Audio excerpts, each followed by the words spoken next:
داتا صاحب نے لکھا ہے کہ ایک بادشاہ تھا، اس کا نام تھا ابو مسلم۔ توجہ ہے نا میری بات پر؟ اس نے نا ایک درویش کو قید کر دیا، بے گناہ۔ اللہ تبارک و تعالیٰ کے جو بندے ہوتے ہیں نا، ان کے ساتھ خدائی مدد ہوتی ہے، خدائی مدد۔ علامہ نورانی رحمۃ اللہ علیہ سے کسی نے کہا کہ حضرت جی، وہ آپ کی تو اتنی سیٹیں نہیں تھی قومی اسمبلی میں، تو آپ نے قادیانیوں کو غیر مسلم کیسے قرار دلوا لیا؟ فرمانے لگے اللہ نے کچھ ہمت دی، توفیق دی۔ تو کہا کچھ تو بتائیں۔ کہنے لگے جب میں بڑا پریشان تھا نا، تو میں نے سیرت کی کتاب کھولی تو میرے سامنے نا وہ والا چیپٹر کھل گیا جس میں محبوب کریم بدر میں تشریف لے گئے تھے۔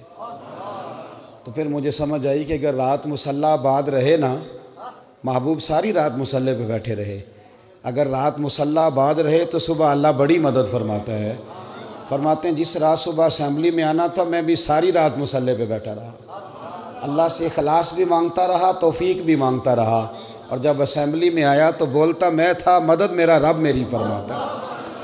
تو داتا صاحب نے لکھا ہے، فرماتے ہیں ایک بادشاہ تھا ابو مسلم، اس نے ایک درویش کو قید کر دیا، بے گناہ ہی قید کر دیا، بے گناہ۔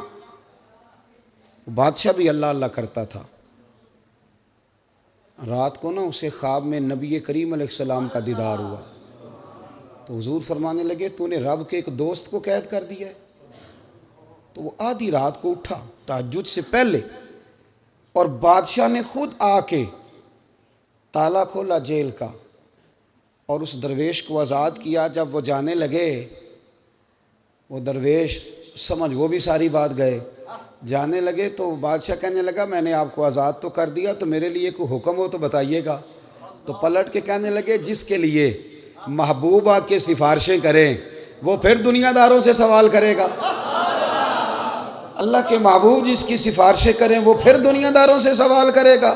گردن کو جھکا دیتا ہے خیرات کا پتھر، جہاں میں مانگنے والوں کے سر کبھی اونچے نہیں ہوتے۔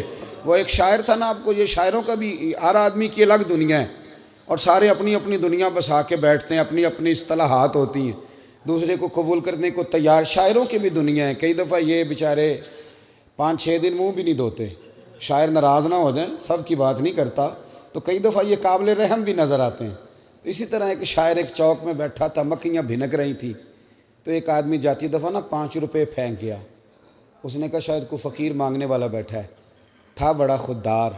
اس نے آواز دی، کہنے لگا ادھر آ، یہ پیسے کیوں پھینک گیا؟ کہنے لگا تجھے ضرورت تھی اس لیے۔ اس نے ایک شعر کہا پر کمال کر دیا، کہنے لگا یہ آرزوئے کرم اور میں آپ سے کروں، یہ آرزوئے کرم اور میں آپ سے کروں، یہ بھیک اس کو دیجئے جس کا خدا نہ ہو، یہ بھیک اس کو دیجئے جس کا۔ اعلیٰ حضرت فاضل بریلوی چلے گئے نا تیل لینے سرسوں کا دکان پہ، تو سرکار اعلیٰ حضرت وہ سرسوں کا تیل، اس سے کہا ادھر تیل کی بوتل بھر دو۔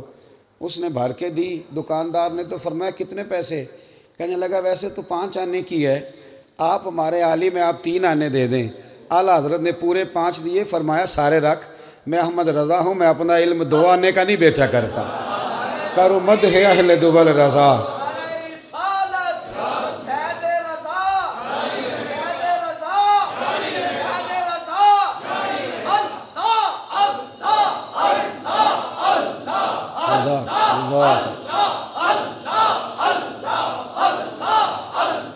بارک اللہ۔ سنیں، کہا کروں مدح اہل دول رضا، پڑے اس بلا میں میری بلا، میں گدا ہوں اپنے کریم کا، میرا دین پارا نہیں۔ ایک فقرہ داتا صاحب نے لکھا ہے، آپ فرماتے ہیں جب تو اپنی ذات پر، خیر یہ حدیث پاک ہے لیکن آپ اس کی تشریح اپنے لفظوں میں بیان کرتے ہیں، فرماتے ہیں اپنی ذات پر سوال کا دروازہ نہ کھول بیٹھنا، ورنہ تیرے لیے زندگی بڑی دشوار ہو جائے گی۔ اپنی ذات پر سوال کا دروازہ نہ کھولنا، کبھی ہاتھ نہ پھیلانا، جو ہاتھ پھیل جاتا ہے وہ دوبارہ پلٹ کر کبھی واپس۔ بڑی باوقار زندگی ہوتی ہے ان لوگوں کی جنہیں اللہ نے جو دیا ہوتا ہے وہ اس پر راضی ہوتے ہیں، اور جہاں رب کریم نے انہیں بٹھایا ہوتا ہے بڑے مطمئن ہوتے ہیں، بڑے شاندار ہوتے ہیں۔ داتا صاحب کی ساری تعلیمات انسانیت سے بات کرتی ہیں، وہ تربیت سے بات کرتی ہیں، بڑی صاف ستھری زندگی گزاری، اور یہ دنیا اسلام کے وہ عظیم صوفی ہیں لوگوں کا عرس سال کے بعد ہوتا ہے، ان کا روزانہ ہی عرس ہوتا ہے، ہر جمعرات کو ہی عرس ہوتا ہے۔ درباروں پہ دیگیں کبھی کبھی پکتی ہیں، داتا صاحب ہر وقت ہی پکتی رہتی ہیں، ہر وقت ہی وہاں رونقیں رہتی ہیں، ہر وقت ہی۔ پاکستان کی ایک خاتون وزیر اعظم گزری ہیں، انہوں نے اپنے قلم سے لکھا ہے ایک جگہ پہ، کہتی ہیں مجھے کسی نے کہا کہ اتنی بڑی جگہ ہے تو یہاں پلازے بنا دیے جائیں تو بڑے کام آئیں گے سرکاری، اور بہت سارا مال جو ہے وہ ہمارے ہاتھ آئے گا۔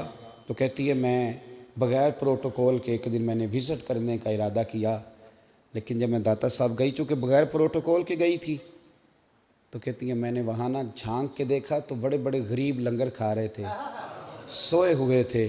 پتہ نہیں کون تھا جس نے میرے دل میں یہ بات ڈالی کہ پلازے بن گئے تو امیروں کے کام آئیں گے، یہ جگہ کھلی رہنے دو، غریبوں کے کام آ رہے ہیں۔